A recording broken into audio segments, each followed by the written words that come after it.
Good day traders, this is Stefanos on behalf of Tixee, and in today's video we'll be giving an outlook of the market for the week of the 21st of February until the 25th.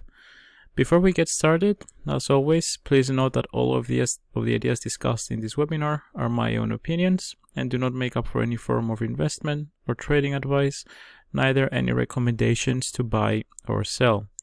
You should always do your own research and due diligence before buying or selling any securities, financial products, or instruments, and whether you use any kind of trading strategies. Any information that relates to past performance is not indicative of future results. Now, as we mentioned in the last look back video, the week ahead will again be one to watch out for as far as stocks and the current Q4 earnings season. Now, last week, if you remember, we had Walmart, Nvidia, and Yandex reporting their numbers, and some of the big names for this week will be Alibaba, Moderna, and Beyond Meat. And it's always worth noting that these obviously are not the only stocks reporting their numbers, but just some of the major ones we'll be covering in the webinar today. So kicking things off with Alibaba, while I just pull up the chart in the meantime. The company is set to announce its figures on Thursday before the market open. They are expected to show growth with regards to its revenue figures from the last earning release. While the report is an important headline in itself, meaning the earnings report, Alibaba was also involved in a headlines piece on Thursday as well. Now, for those who missed it, the headline essentially reported that the US had added Alibaba along with Tencent to its notorious market list. And I quote that again, it's the notorious markets list. Now, this is essentially a list of businesses that the US believes are involved with trading counterfeit goods. Now, the impact to this news could already be seen with the open on Friday, as we can see by the chart right here. With the open on Friday, we saw Alibaba's share prices tumbling by as much as 5.7%, which is essentially the difference, the gap that you can see here from the close to the open and the close right here. So if we look at the low, the price essentially dropped by as much as 5.7% or $7.15. So it's definitely going to be interesting to see with next week's report what's to come with the company's share price. If I also zoom out a little bit and just switch it onto the weekly time frame, we can see that after we reached the all-time high right here, which was around about $319, the share prices have essentially dipped ever since, and they're down by as much as 62% now, or $201. Next up, we'll be covering Moderna. So I'll just put the chart on for now. Now with Moderna, the company is expected to report the figures on the 24th. However, it's still not disclosed whether this will be during the pre-market or after hours. So you can be on the lookout with the beginning of next week on Monday. We might actually get some reports as to when exactly the figures are going to be reported on the 24th. The company is expected to show a slight increase in revenues, up from 6 billion to 6.57 billion. And if we look at its close competitor, Pfizer, which reported its figures a few weeks ago, where it did have a mixed report, the eyes are definitely going to be turned on to Moderna to see whether it can beat estimates on both sides. So if we just zoom out again on the weekly, and we look at the all-time high, which was around about $497.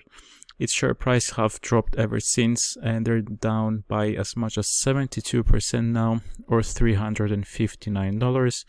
We can pretty much see here how it has benefited from the COVID-19 pandemic, with its sales obviously boosting its share prices, but it's now retracing off of the highs.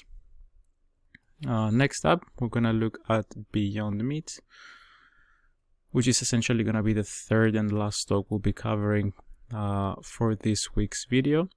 Now, looking at Beyond Meat, the company will be releasing its figures on Thursday. That's going to be after the market close.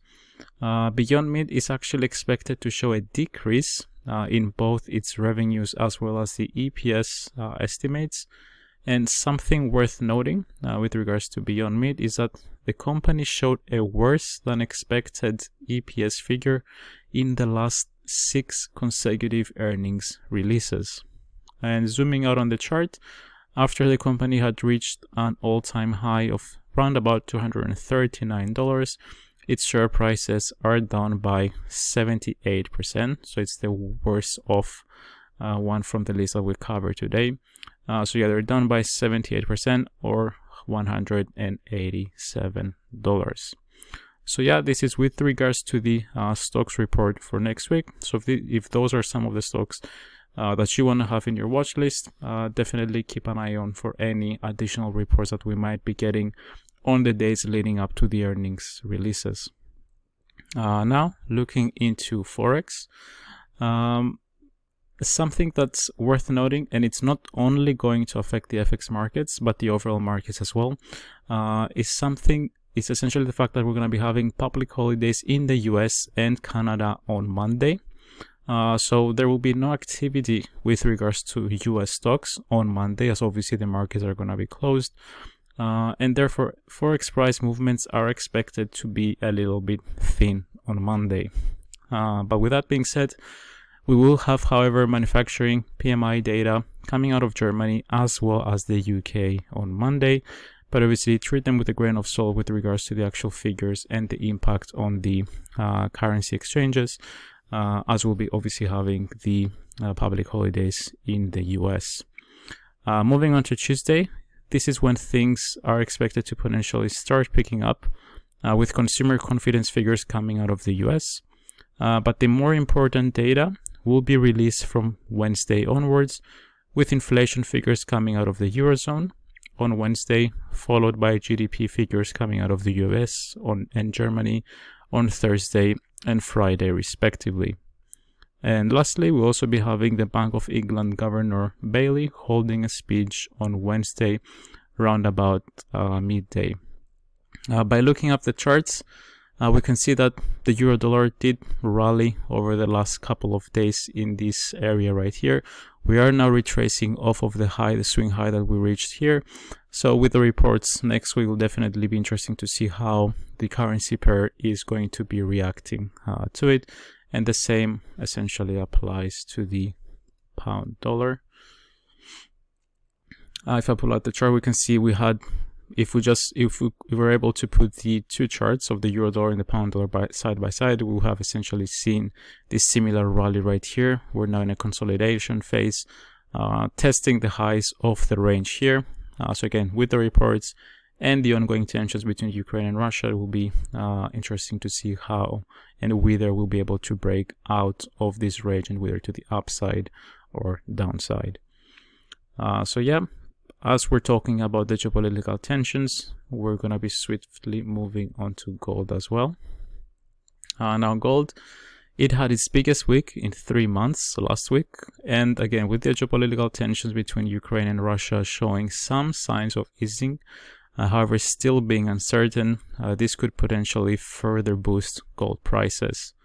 If I just briefly switch onto the weekly time frame, again, we can see how we've been stuck in this range between the 1700 mark and around about the 1915. Now, last week we did briefly tap, we broke above the $900 mark. Essentially, the prices touched the 102 mark, but then we retraced slightly and ended the week around about 1897, as you can see by the price here. Now, it's always something worth keeping in mind is that if we have some reports over the weekend or some updates with regards to the situation between Ukraine and Russia, this could obviously spoil into the open on Monday, and we could see some picked up volatility with regards to the yellow metal. As you can see, we're also in a pretty important region with regards to the price chart, as again, we're at the top of the range here and retesting the high. So again, just like we covered with the euro dollar and the pound dollar, where the pound dollar was also stuck in the range, it will be interesting to see if we can break above and towards the upside with regards to the prices. Now, next up, we'll look at oil prices. Now with oil, as we mentioned, the usual suspect in terms of event is of course going to be the US oil inventory report. The report, however, is coming out of Thursday. Again, repeating, the oil inventory report is going to come out on Thursday next week rather than the usual, which is Wednesday. As again, we have the public holiday, and usually when this is the case, the oil inventory report is pushed by a day forward. So again, reminding you, it's going to be on Thursday next week. As also we can see by the chart here, the prices finally snapped the 8 consecutive week rally last week. But even with that, the prices are still up by as much as 30% or $21 over the past 9 weeks, as we can see again by the chart.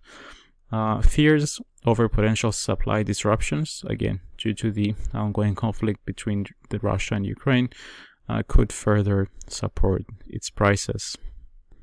And lastly, we will be looking at Bitcoin. I have the chart pulled up right here.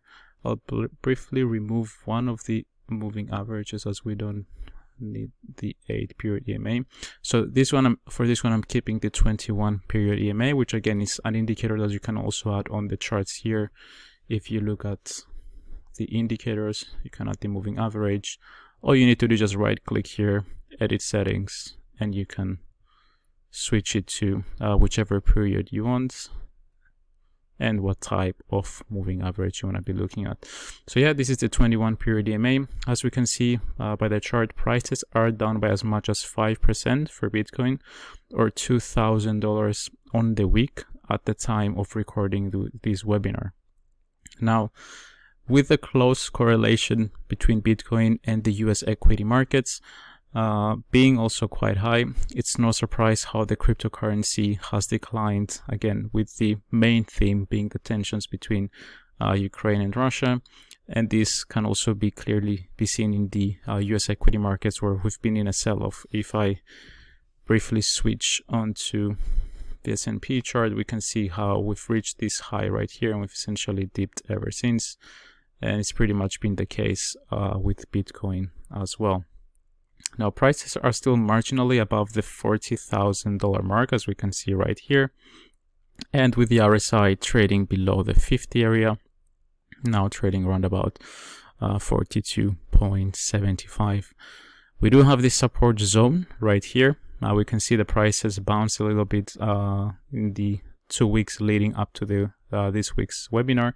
So it will be definitely interesting to see when and if we tap back into this area, whether we get a similar bounce or potentially breach this level, which if we do breach, we could see some further downside depending on any additional reports that we have that could affect the US equity market and at the same time the cryptocurrency markets as well. And there you have it. This is as far as the outlook for the next week's markets. I hope you enjoyed the video today and you found it useful, and I'll catch you all in the next one. Until then, trade safe.